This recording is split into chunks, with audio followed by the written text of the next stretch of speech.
Всем привет, с вами Red Sprout, и сегодня я расскажу про всех зомби и мутантов в игре Dying Light.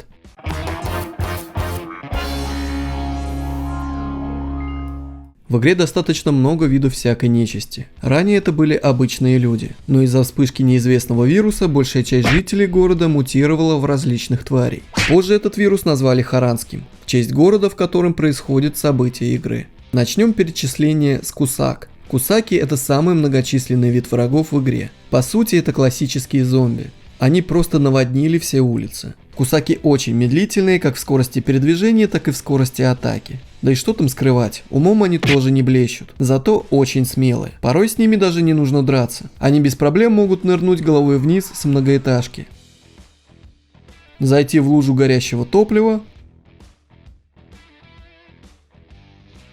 или броситься на металлические шипы и арматуру.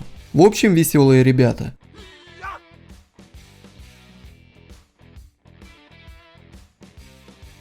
Очень плохо стоят на ногах. После пары пинков любят распластаться на асфальте, а потом медленно поднимаются. Короче, очень похожи на алкашей. Все в драной одежде, орут что-то непонятное и тянут к вам свои руки. Из-за них при первом запуске игры мне показалось, что во всем виноват не вирус, а просто местное население отмечает какой-то праздник. В пятницу вечером у меня во дворе часто собираются на лавочке точно такие же кусаки. Кстати, данные особи имеют подвиды. Серые кусаки. Это самые слабые.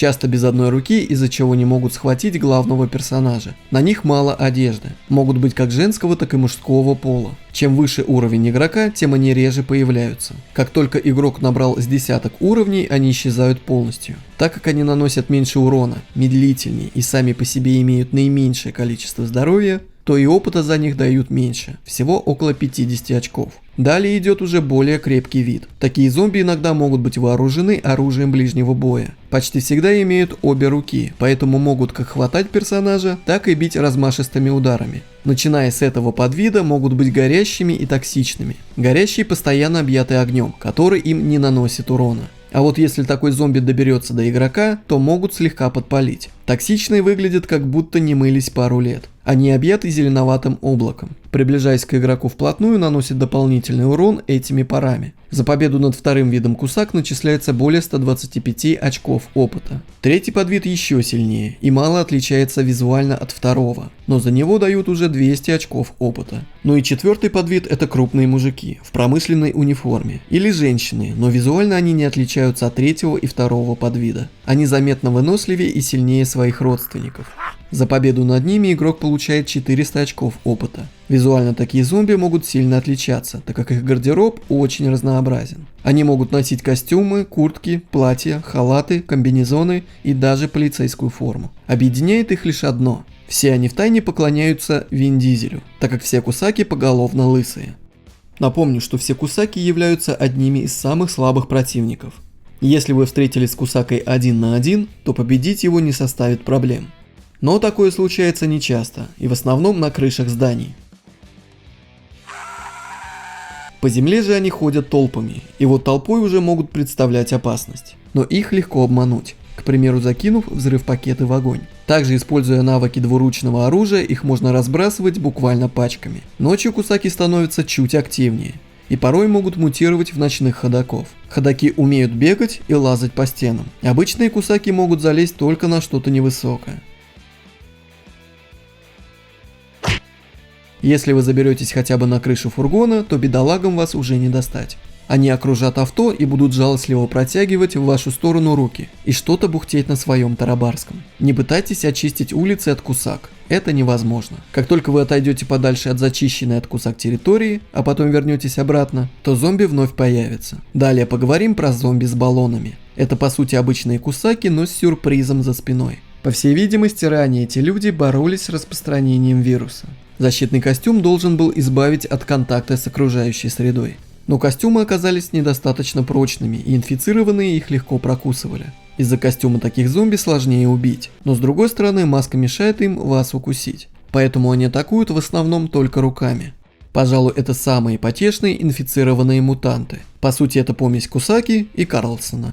Если попасть им по баллону, то они порой выделывают такие виражи, что опытным летчикам и не снилось. Когда зомби выполняет фигуры высшего пилотажа, лучше стоять подальше, ведь траектория полета непредсказуема. Через некоторое время происходит взрыв, который с одной стороны может избавить вас от целой пачки противников, с другой стороны наоборот привлечет новых. Следующий тип мутантов – это зараженные. Буквально недавно это были обычные разумные люди. Но им не повезло, и процесс обращения уже запущен. Теперь они напоминают каких-то психов, сбежавших из дурки. Для меня это самые надоедливые враги, так как порой появляются слишком часто без видимых причин. Можно буквально забраться на крышу и ничего не делать. Просто стоять, не создавая шума, и разглядывать город. И все равно спустя некоторое время прибегут эти отродья. Зараженные намного подвижнее кусак, при этом лазают по зданиям не хуже Спайдермена. Разум в их головах еще полностью не угас. Конечно, не стоит их просить вычислить дискриминант. Они способны произносить только некоторые фразы, на вроде «help me», когда вы пинаете их под зад.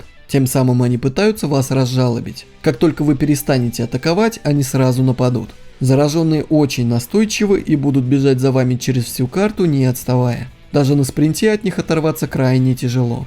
Они как консультанты в магазине бытовой техники, от которых не скрыться. Зараженных можно встретить среди других зомби, но чаще всего они появляются от громкого шума. Достаточно несколько раз пальнуть из автомата или взорвать бочку, как они тут как тут. Причем если вы будете отбиваться от них при помощи все того же огнестрела, то это будет провоцировать появление новых зараженных. На место тех, которых вы победите, прибегут новые. Другими словами, это замкнутый круг. Даже если вы проломите своей задницей навес, то на шум тоже сбегутся зараженные. Бороться с ними проще всего, когда вы находитесь на возвышенности, а они на нее взбираются. Если у вас вкачан перк на добивание, то в такие моменты зараженные становятся легкой целью. Даже если не вкачан, то безжалостная гравитация сделает свое дело. Конечно, если высота позволяет. Драться с зараженными на земле намного сложнее, чем с кусаками. Они быстрее, сильнее и могут уворачиваться от атак. В основном полагаются на слух и зрение, а не на запах. Поэтому если вы притихли и вас не видят, то могут и не заметить. Инфицированные отвлекаются на взрыв пакета. Поэтому используйте их в случае крайней необходимости. Как и большинство других противников, они усиливаются по ходу прохождения игры. В начале у зараженных всего 200 очков здоровья, а к концу игры уже 500. Их можно отслеживать на мини-карте или при помощи способности персонажа прямо сквозь стены. Вместо зараженных ночью появляются ночные ходаки.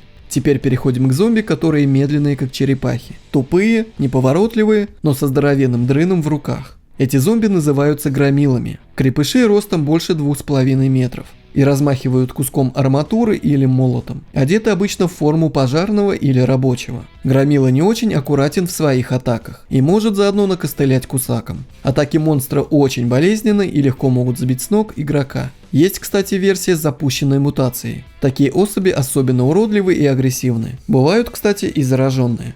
Бороться с громилами нужно не спеша, например, при помощи силовой атаки или удара с двух ног. Стоит дождаться первого удара и после того, как увернетесь, атаковать. Атаки громилы хоть и мощные, но редкие. Ему нужно некоторое время, чтобы собраться с силами после прошлого взмаха. Именно в этот момент лучше всего и атаковать. Также можно атаковать во время, когда махина заносит орудие. Удар громила наносит не сразу, но такой способ более рискован, так как шанс ощутить головой всю тяжесть его колотушки достаточно велик. Да и порой можно просто отхватить оплеуху. Если вы неопытны, то вообще лучше к нему не подходить, а забрасывать вражину с расстояния. Кстати, после шлепка по земле распространяется ударная волна, которая может сбить с ног. Чтобы этого избежать, достаточно вовремя подпрыгнуть.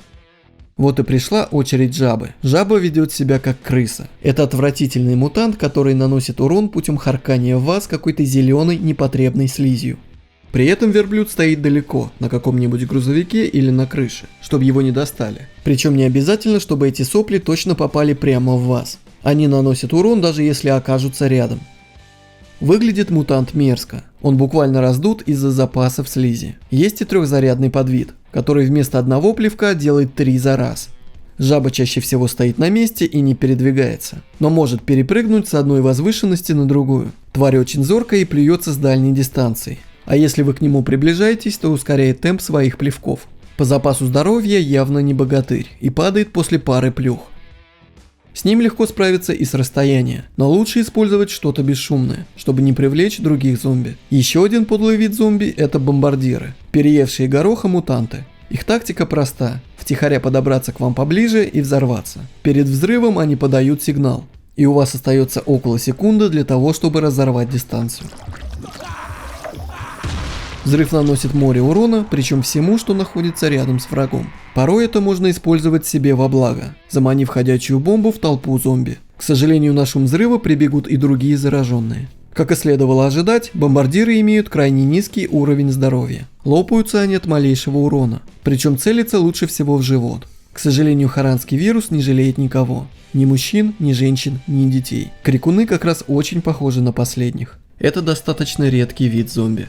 Они заманивают к себе поближе детским плачем. Но как только персонаж подходит ближе, плач переходит в безумный крик. На этот крик прибегают другие зомби и мутанты. Колыбельную спеть не получится, да и сосок в игре нет. Поэтому успокаивать придется менее гуманными способами. Можно, конечно, идти напролом, но эта тактика не лучшая. Самый легкий путь – это обезвредить врага с расстояния путем обстрела или броска оружием. Благо здоровья у таких зомби крайне мало. Орать бесконечно создание тоже не может. Поэтому делает небольшие перерывы, которыми можно воспользоваться. Перемещаться крикуны не любят, поэтому находятся на одном месте, а не блуждают по городу. Как я уже говорил, харанский вирус не щадит никого, в том числе и бодибилдеров. Разрушитель самый крупный среди классических зараженных. Огромная махина, которая способна швыряться автомобилями и валунами. Не брезгует атаковать как таран. Очень силен, но неповоротлив. И мозгов как у хлебушка. Есть несколько видов разрушителя, но чаще всего встречаются с каской на голове. Если сбить каску, то великан будет получать значительный урон от огнестрельного оружия. Также если во время тарана на нем нет каски и он влетает в стену, то на некоторое время теряется в пространстве. Не мудрено, что такая туша не может лазать по стенам и частенько не проходит в дверные проемы и контейнеры. Первая встреча с монстром проходит на арене во время прохождения сюжета игры. После этого разрушители начнут появляться в разных точках на карте. Особенно их много в старом городе. Тактик борьбы с мутантами много, но основные это либо заманивать на шипы, либо расстреливать с безопасного расстояния, либо во время передышки после тарана атаковать его со спины. Спина – это одно из его слабых мест. Прежде чем этот шкаф упадет, вам придется неслабо потрудиться, ведь запас здоровья соответствует размерам. Теперь переходим к ночным видам мутантов. Зомби вокруг много, а я у мамы один. Именно такой девиз у бегуна. Единственный вид мутантов, который при встрече с игроком просто удирает. Не атакует от слова совсем. Ценен своими зелеными наростами, которые легко выдают его во тьме. Победив бегуна, вы получите образцы тканей, которые необходимы как для прохождения сюжета, так и для крафта. На крайний случай их можно продать торговцам за неплохую сумму вечно зеленых. Появляются бегуны только ночью и только в определенных точках, отмеченных на карте. Имеют настолько мало здоровья, что могут погибнуть от прямого попадания кошкой. Причем не домашний волосатый, а специальный, который используется для паркура. Как только бегун погибнет, на вас откроется охота первого уровня. Охотиться за вами будут прыгуны. Прыгуны – это гроза ночи. Исключительно ночные мутанты. Они, как вампиры, прячутся по разным норам днем, а ночью выползают. Иногда их можно встретить и днем, но только в определенных темных местах. Имеют раздвоенную челюсть и чем-то напоминают кровососов из игры Сталкер. Высокие и мускулистые, но в отличие от громил и разрушителей, очень проворные. Живут и размножаются в гнездах. Могут взбираться на препятствия не хуже главного героя. Прекрасно ориентируются в темноте и имеют очень много здоровья. Их ключевой изъян – это боязнь ультрафиолета. Иногда прыгунов можно заметить рано утром, скрывающихся от первых солнечных лучей. Полезно использовать ультрафиолетовый фонарь, если вы убегаете от них ночью. Вы все верно услышали. Лучшая тактика при встрече с прыгунами – это бег, и чем быстрее, тем лучше. Без использования ловушек шансов победить прыгуна 1 на 1 очень немного. Даже дробовик с его высоким уроном придется перезаряжать множество раз. А если добавить ко всему этому то, что вас могут преследовать сразу несколько особей, то шансы выжить становятся близкими к нулю. Если игрок все-таки нашел место, где его не достанут, и он думает спокойно расстрелять врага с расстояния, то в ответ получит плевки кислотой. Прыгун также обладает способностью, которая позволяет схватить игрока и почти моментально убить.